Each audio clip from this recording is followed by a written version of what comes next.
भैया लोग प्रणाम। जय माता दी। है पपीता के पेड़ ह, लेकिन इ पपीता जे है रुआ लोग देखता नहीं, यहाँ पपीता में फूल आ गइल बा। इ पपीता के मेल ह, मेल पेड़ ह, नर पेड़। एमे फल ना होकी, एमे पपीता ना फरी।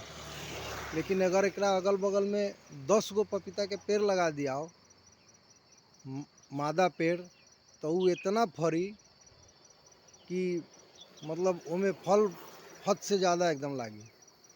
इ पपीता के खासियत हमरा भी ना मालूम रहे, लेकिन हम कहीं गइल रही एगो आश्रम में, तो वहाँ देखले रही। आ उ आश्रम के जे संचालक रहन महाराज जी, उनका से बात भइल तो उहे इ बात बतौलन। आ उ बतौलन कि पपीता में जे फूल लाग जाएला इ नर पपीता कहाएला।